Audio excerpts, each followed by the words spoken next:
Il y a tellement d'infos que je m'y perds. Je trouve que c'est difficile d'y voir clair quand même. Souvent, je trouve que tout est trop superficiel. Je pense qu'il y a trop d'infos et... C'est très angoissant. La première, J'ai besoin de repères. les clés, J'ai envie de comprendre. Arnaud Roysson. Bonjour à toutes, bonjour à tous, bienvenue dans Les Clés où l'on va ouvrir aujourd'hui une page sombre de l'histoire de notre pays qui remonte à l'époque où il était un État colonial et où il a organisé au Congo l'enlèvement d'enfants métis à leurs parents. Pour les placer dans des institutions religieuses, ce sont ces faits-là qui ont valu à la Belgique en ce lundi 2 décembre d'être condamnés pour crimes contre l'humanité devant la Cour d'appel de Bruxelles suite à l'action de 5 femmes métisses. Et on va prendre ensemble une petite demi-heure pour revenir sur cette histoire douloureuse en remontant d'abord le fil de l'histoire. La première, les clés.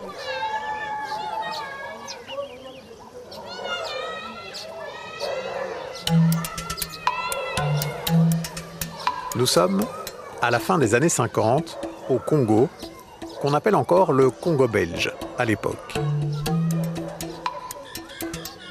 Dans ce Congo, toujours administré par la Belgique, les enfants qui naissent d'un père belge et d'une mère congolaise sont considérés par l'État colonial comme des pupilles de la nation.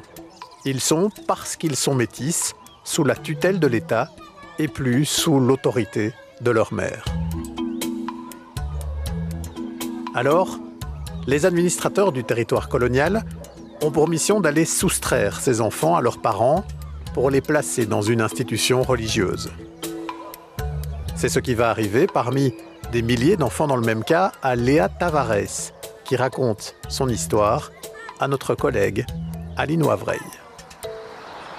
J'étais âgée à peine de 2 ans. Ils sont venus me chercher. À 2 ans, avec l'armée, la police, tout ça, je me suis retrouvée à Katende, chez les bonnes sœurs là. Léa, elle a un père d'origine portugaise et une mère congolaise. Elle va être emmenée de force dans un couvent à Katende, au Kasaï, à des centaines de kilomètres de l'endroit où elle vivait jusque-là. Ma mère pleurait parce qu'il y avait des menaces. Si tu ne laisses pas faire, on te met en prison. Ça, c'était comme ça. Et elle pleurait parce qu'on lui arrache son enfant, qui n'avait que 2 ans. J'avais même pas toutes mes dents. Ma mère pleurait. Elle en a eu même les ulcères à l'estomac. Elle en est morte même. Léa, elle, va donc grandir dans ce couvent. Trop petite, évidemment, pour bien mesurer ce qui vient de se passer. Il y avait quatre religieuses qui s'occupaient de nous. On vous disait pourquoi vous étiez là? Est-ce qu'on vous expliquait? Non, on ne nous a rien dit. Tout ce qu'on connaissait de nous, c'était nos prénoms. Tu t'appelles comment? Je m'appelle Léa. Et les conditions de vie sont très difficiles, car l'État, qui a la responsabilité de ses enfants, va être très chiche sur les moyens qu'il accorde à ces institutions religieuses qui les hébergent. Les conditions étaient abominables. On n'avait même pas de draps, on n'avait même pas de tête d'oreiller. Tu vois les couvertures qu'on met derrière les voitures dans les coffres là. Oui, c'était des petites couvertures comme ça, usées, qu'on nous donnait pour nous couvrir. Donc, c'était incroyable. Et le matin, quand tu te lèves, un petit bébé, un petit enfant de 2 ans, 3 ans, n'a pas de lait, il n'y a pas de thé, il n'y a pas une tartine, il n'y a rien. Et quand en 1960, le Congo accède à l'indépendance, que les fonctionnaires coloniaux qui avaient organisé tout cela regagnent la Belgique, beaucoup de ces enfants vont être livrés à eux-mêmes, obligés d'essayer de renouer les fils avec une famille dont ils n'ont plus aucune nouvelle depuis des années. À l'âge de 8 ans, les religieuses m'envoyaient aller chercher ma maman. J'ai 8 ans. Je quitte Katende pour aller chercher ma mère que je ne savais pas. Où est-ce qu'elle était? Je m'accroche à une amie qui partait aussi. On m'a donné simplement pour payer le transport de Katende à Lusambo. C'était 50 francs, je crois, quelque chose dans ce genre-là. J'avais 8 ans. Mais pourquoi donc l'État colonial voulait-il comme cela cacher ces enfants métis, les soustraire à leurs parents, les retirer du monde, en quelque sorte. Pour le comprendre, il faut en revenir à la nature même du régime colonial. C'est aujourd'hui bien documenté par les historiens. L'ordre colonial reposait sur la proclamation d'une hiérarchie raciale. Les Blancs étaient considérés comme étant biologiquement et culturellement appelés à dominer les non-Blancs. Mais pour autant, des relations existaient entre des hommes blancs et des femmes noires, l'inverse aussi d'ailleurs, des relations plus ou moins éphémères, parfois consenties, parfois pas, des relations dont vont naître des enfants métis. À l'époque, le terme utilisé est d'ailleurs terrible, puisqu'on ne parle pas de métis, mais de mulâtre, qui vient de mulet, c'est-à-dire fruit de l'union entre l'âne et la jument. Et très tôt, l'État colonial va considérer que ces métissages entre blancs et noirs sont un problème. Écoutez ce que disait par exemple Pierre Nolf, médecin qui sera ensuite ministre dans un gouvernement belge en 1930. Un mulâtre est le dépositaire de caractères blancs et de caractères noirs juxtaposés, mais entre lesquels aucune fusion ne s'opère. À aucun moment de son existence individuelle, les chromosomes paternels ne contractent avec les maternels d'autres rapports que ceux de voisinage. Et un peu plus loin, le même Pierre Nolf ajoute encore. Le métissage trop largement pratiqué avec une race inférieure constitue pour la race supérieure le plus grave danger, en l'occurrence la déchéance. Ces mots-là donc, avec d'autres, ont fondé pour l'État belge colonisateur ces enlèvements d'enfants métis, des faits qui aujourd'hui valent à l'État d'être donc condamné pour crime contre l'humanité.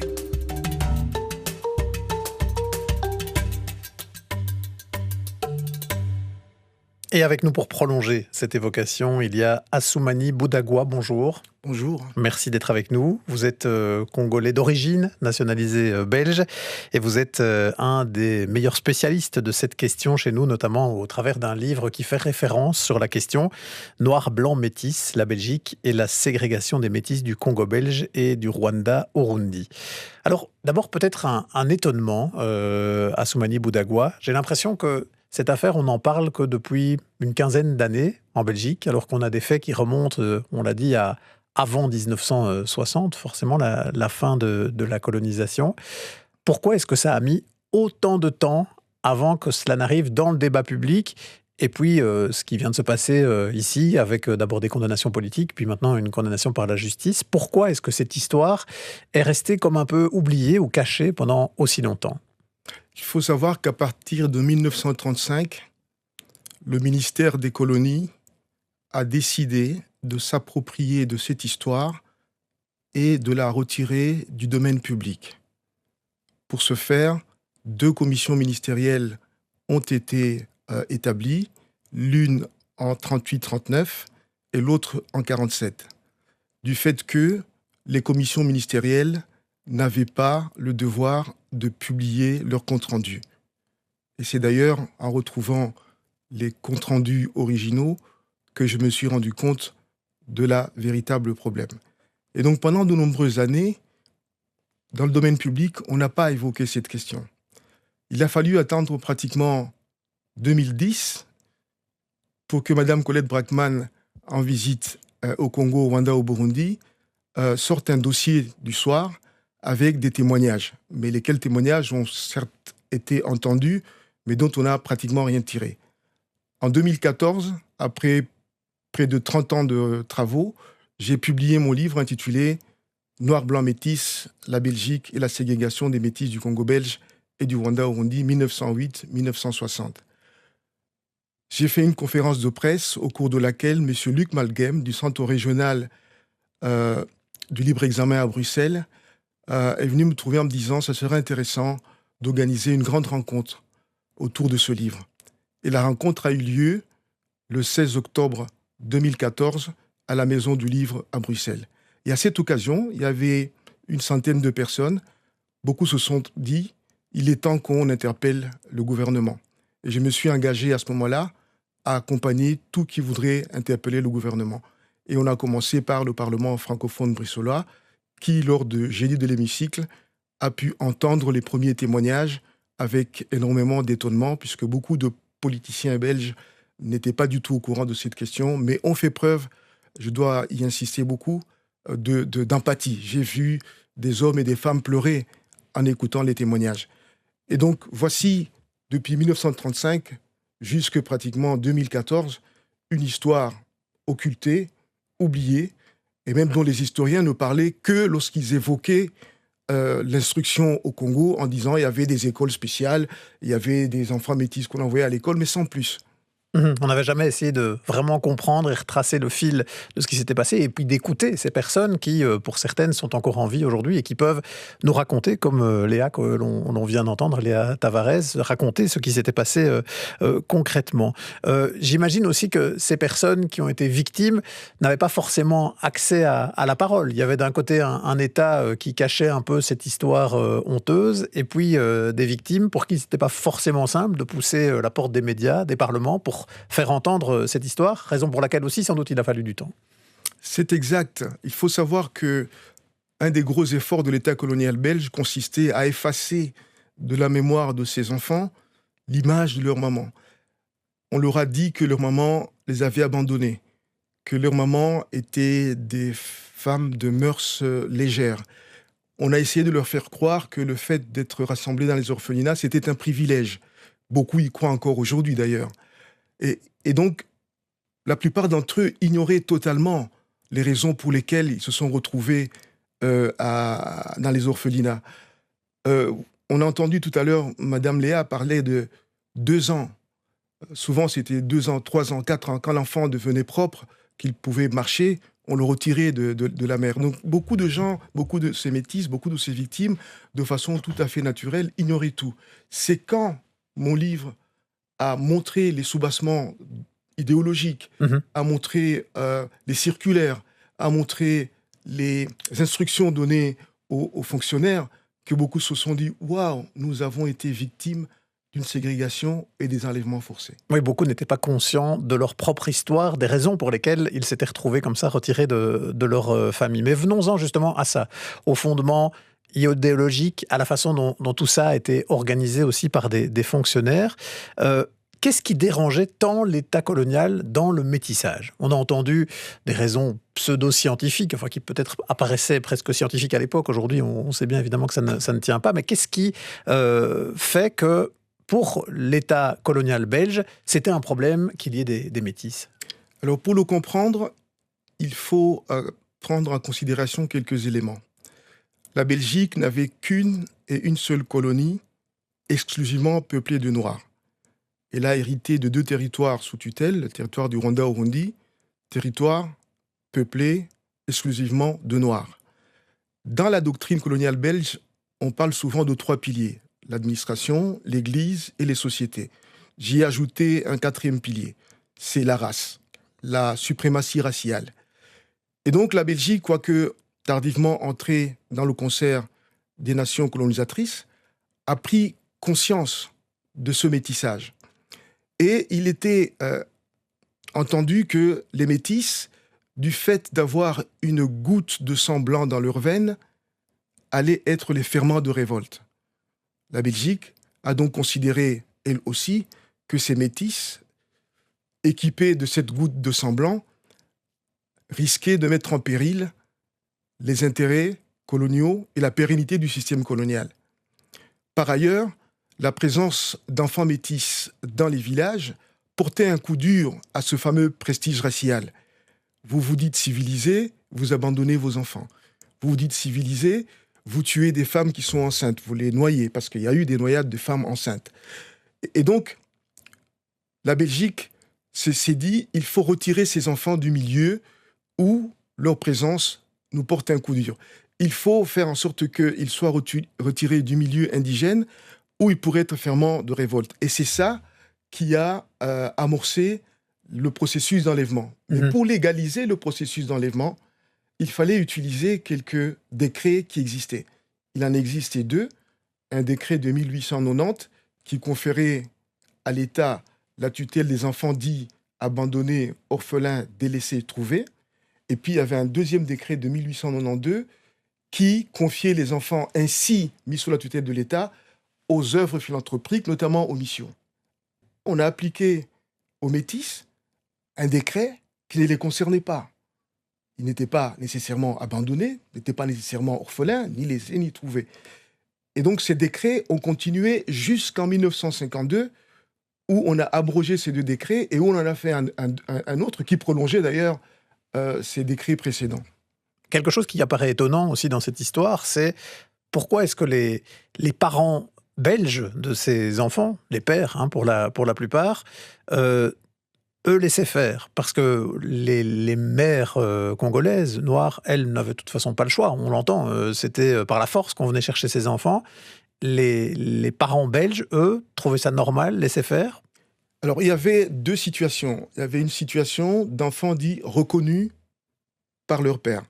Et ces enfants reconnus par leur père, pour la plupart, les pères les amenaient en Belgique et les confiaient à des amis ou à leur famille. Le cas typique, c'est Georges Octors, le chef d'orchestre aujourd'hui décédé, que le papa a envoyé en Belgique. Mmh. Mais pour les enfants non reconnus qui, eux, vivaient avec leur maman, l'État les a considérés comme cible principale.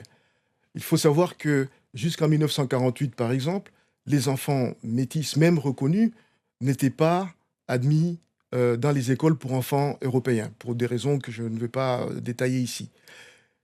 Il faut savoir aussi que les parents qui avaient reconnu leurs enfants métis ne recevaient pas d'allocation familiale. Et d'ailleurs, c'est la question des allocations familiales qui a déclenché en quelque sorte aussi la commission ministérielle de 38-39. Et la question effectivement se pose, c'est que pourquoi les parents, même ceux qui n'ont pas reconnu leurs enfants, ne les ont pas protégés, ne les ont pas défendus. Mais en tant que fonctionnaires, pour la plupart, ils risquaient des sanctions. Une des sanctions, c'était par exemple d'être muté à un autre endroit. On m'a raconté l'histoire d'un monsieur, d'un père de famille, qui vivait avec sa femme noire. Ils ont eu 4-5 enfants. Et puis, on a transféré ce monsieur dans une autre région, et en disant, votre femme ne peut pas vous suivre parce que vous n'êtes pas officiellement marié. Le gars a décidé de mettre fin à sa vie.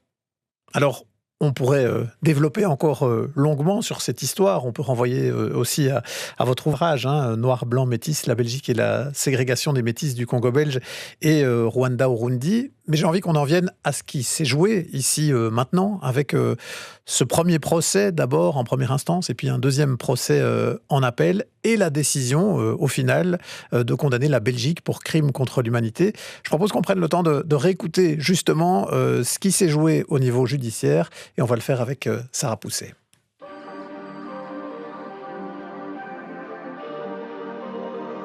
Cette affaire a débuté en première instance en juin 2020. Les 5 plaignantes accusaient déjà l'État belge de crimes contre l'humanité et de violation des droits fondamentaux, sauf qu'à l'époque, la justice les a déboutées pour 2 raisons. D'abord, le tribunal civil a estimé qu'à l'époque des faits, enlever des métis à leur famille n'était pas considéré comme un crime contre l'humanité. Ensuite, les faits dont on parle remontent à plus de 60 ans. Les crimes contre l'humanité ne sont pas limités dans le temps, mais puisqu'ici le tribunal n'avait pas retenu cette qualification, eh bien les faits étaient considérés comme prescrits. Suite à cette décision, ces 5 dames décident de faire appel. Entre-temps, leurs avocats obtiennent aussi l'accès à des archives qui mettent vraiment en lumière la démarche systémique de l'État belge de rechercher et d'enlever ces enfants uniquement en raison de leurs origines. Et c'est notamment l'identification de ce système racial qui pousse la Cour d'appel de Bruxelles à donner raison aux plaignantes.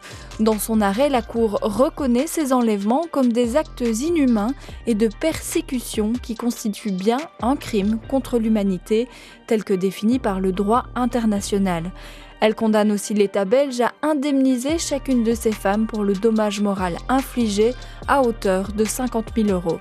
Michel Hirsch, l'avocate des plaignants. C'est un jugement historique que la Cour d'appel de Bruxelles vient de rendre parce que c'est la première fois en Belgique et probablement en Europe qu'une cour condamne pour crime contre l'humanité l'État colonial belge pour avoir mené, après la guerre, une politique raciale à l'égard des enfants métis. Cette décision judiciaire pourrait inspirer à l'étranger. C'est en effet l'une des très rares affaires où des crimes coloniaux sont condamnés comme crimes contre l'humanité.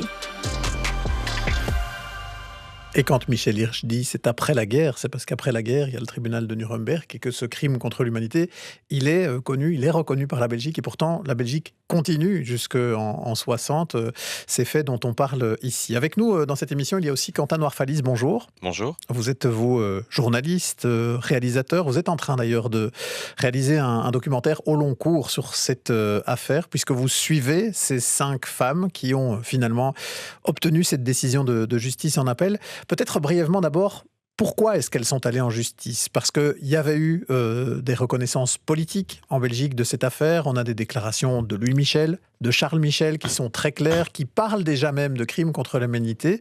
Pourquoi cette décision d'aller en justice par rapport à ces faits ? Tout d'abord parce qu'elles en avaient le droit.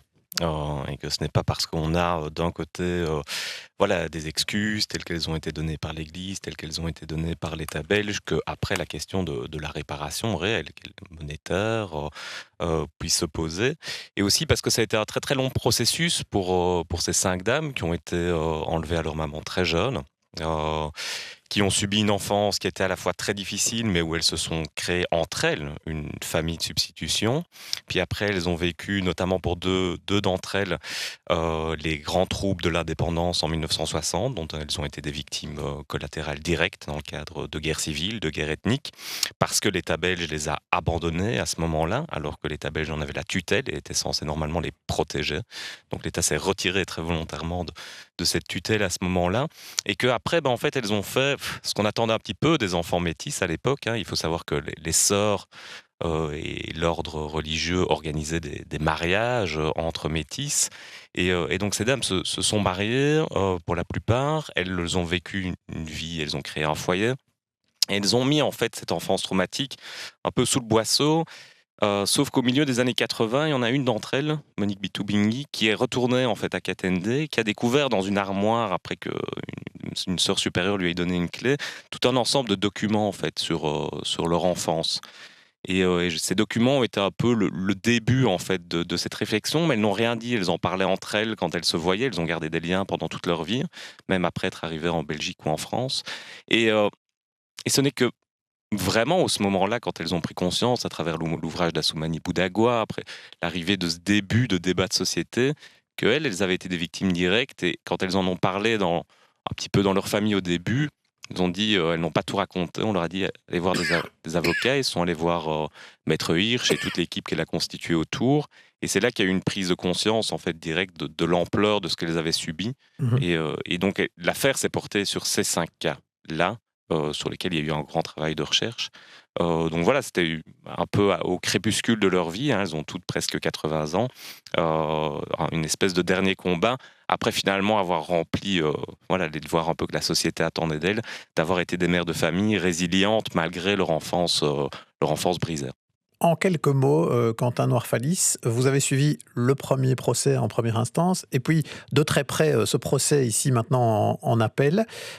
Comment est-ce qu'on explique qu'on ait 2 décisions différentes ? Dans un premier temps, on l'a dit, déboutées. Ici, qu'est-ce qui a, pensez-vous, touché la juge qui finalement a rendu cette décision qui va faire date pour la Belgique, mais peut-être au-delà de condamner comme cela l'État colonial belge de l'époque, et donc l'État belge encore aujourd'hui, pour crimes contre l'humanité ? Déjà, il y a eu un temps plus long par rapport à tout ce qui est au débat en première instance, en termes de plaidoirie, pour justement un peu établir toute la doctrine. Et beaucoup de cas ont été évoqués par les avocats et les avocates des appelantes. Il y a notamment effectivement ce cas de Nuremberg. Donc il y a Nuremberg, les grands procès qu'on connaît, des criminels de guerre nazis. Puis après, il y a eu toute une autre série en fait, de procès, notamment un qui portait sur des enlèvements d'enfants germano-polonais pour être placés dans des institutions sur ordre du Reich pour, entre guillemets, les arianiser, pour en faire de bons citoyens du régime nazi. Et là, dans ce cas-ci, la Belgique était partie prenante de Nuremberg.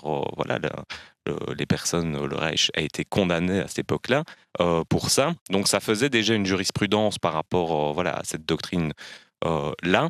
Et d'autres cas ont été amenés dans toute la plaidoirie de Maître Hirsch, Maître Bennett et Maître Angelet, où ils ont expliqué un petit peu tout ça. Donc je pense que la juge, elle a entendu en fait leur argument au niveau du droit et de la doctrine.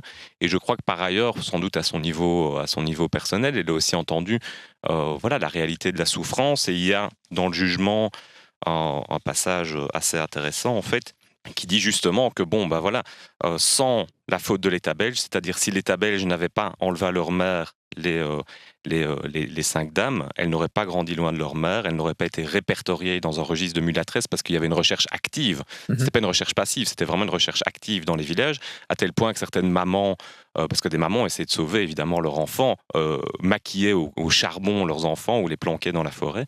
Et donc elle a reconnu ça, elle a reconnu vraiment la séparation du milieu familial et l'impact sur l'identité, et donc le lien causal entre la faute de l'État belge et les conséquences préjudiciables de l'atteinte aux droits fondamentaux des applantes, au lien avec leur mère et à leur identité. Donc tout ça est établi. Assoumani Boudagua, un mot pour terminer, il nous reste malheureusement peu de temps, mais comment vous l'avez reçu, vous, ce jugement qui vient quelque part compléter sur le plan judiciaire un travail que vous avez fourni de longue haleine pour documenter tout cela? Tout d'abord, à mon niveau, j'avais déjà une certaine satisfaction que la classe politique belge ait reconnu cette ségrégation ciblée et les enlèvements forcés y afférents. Hier, le sentiment qui m'a habité, c'est un sentiment d'admiration. Admiration pour Monique Tavares, qui a convaincu sa maman et ses tantes à témoigner. Admiration pour ces 5 dames qui, malgré les moqueries, malgré les suspicions, ont été jusqu'au bout, ont témoigné avec courage. Admiration pour Maître Hirsch, qui a eu une intelligence fine, une écoute dynamique, qui s'est entouré de plusieurs personnes, etc. Admiration aussi pour la justice, qui s'est montrée indépendante. À voir maintenant ce que cette affaire va ouvrir pour la Belgique et pour toutes les autres victimes de ces enlèvements organisés systématiquement par l'État colonial belge au Congo, mais aussi au Rwanda et au Burundi, puisque, comme le rappelle Quentin Noirfalis, il y a beaucoup d'autres victimes qui suivaient cette affaire avec grande attention. Il y a encore, on estime, 2000 à 2000 personnes métisses au Congo, sur lesquelles il y a beaucoup de recherches. Il y aura un rapport parlementaire qui sortira notamment l'année prochaine, qui eux sont aussi dans une situation de recherche de leur identité, de leurs racines, et par rapport auxquels, cela génère beaucoup d'attentes dans la recherche justement d'une forme soit de réparation, soit aussi de vérité historique par rapport à leur cas personnel. Et Assoumani Boudagua confirme, cette affaire qui est la fin d'un long processus judiciaire est aussi sans doute le début d'autre chose. Absolument. Il faut savoir qu'il y a un groupe de métis qui avait contacté l'avocat maître Alexis de Soif pour introduire une plainte similaire parce que eux aussi avaient été enlevés à leur famille maternelle, se sont retrouvés dans les orphelinats, notamment au Rwanda ou au Kivu. Et en 1960, une religieuse a organisé leur transfert vers la Belgique. Toutes ces personnes aujourd'hui voient des perspectives nouvelles, se disent qu'elles peuvent aussi être entendues et être indemnisées. Il faut savoir également que la résolution qui a été votée en 2018 n'est pas contraignante pour le gouvernement. Il y est question de réparation par des moyens d'ordre moral et administratif, à l'exclusion de toute indemnisation de type financière. Aujourd'hui, l'examen des indemnisations financières est ouvert. Notamment, Maître Hirsch insistait beaucoup dans la plupart des interviews ou des auditions auxquelles elle a assisté sur le fait qu'il était important d'avoir une loi de réparation pour que les critères soient bien fixés et qu'on ne joue pas dans l'arbitraire. Est-ce que vous avez l'impression, Assoumani Boudagua, que sur le regard que la Belgique porte sur son passé colonial, sur l'examen de conscience qu'elle doit continuer à faire, sur ce qui pourrait en découler, y compris dans des réparations, de manière plus large que sur la question des métis, ce qui vient de se jouer là, avec cette décision de la Cour d'appel, peut avoir un rôle important? Je l'espère, mais je n'en suis pas certain. Parce qu'il y a des lobbies coloniaux dans ce pays.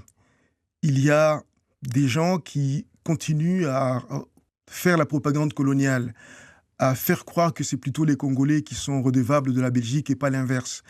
On a vu les réticences du gouvernement et par ricochet aussi du roi pour présenter les excuses. Il a parlé, notre roi, de profond regret, parce que le mot « excuse » allait déclencher un processus de réparation. Et pourtant, quand on a installé la commission spéciale sur le passé colonial, le président de la Chambre de l'époque, Patrick de Waal, avait dit de manière très claire: il faut qu'on examine notre passé avec lucidité et responsabilité. Il faut qu'on arrive à une espèce de réconciliation. J'ai l'impression qu'il y a une classe politique dans ce pays qui n'est pas d'accord avec cette réconciliation, qui est encore assez arrogante. J'espère vivement que ce jugement va tempérer cette arrogance et va leur permettre de dire: nous risquons peut-être plus gros si nous ne prenons pas des initiatives qui pourraient être apaisantes. Je revis dans ma tête maintenant les propos que ces dames ont tenus hier. On se sent apaisé, on se sent reconnu, entendu, écouté. Notre dignité est récupérée. Rien que ça, c'est quelque chose d'énorme. Les mots d'Assoumani Boudagwa, auteur d'un travail très méticuleux, donc sur le sort des métis. Merci à lui, merci aussi à Quentin Noirfalis qui suit cette affaire au long cours et dont vous pourrez découvrir le travail documentaire dans quelques mois sur la RTBF. Merci à Aline Wavreil pour le recueil de ces témoignages qui nous ont permis de raconter cette histoire douloureuse. À la réalisation sonore, Laurent Nélissen, à la prépa, Sarah Pousset et Arnaud Reussen. Si vous souhaitez découvrir d'autres numéros des Clés, rendez-vous sur Ovio et sur toutes vos plateformes de téléchargement.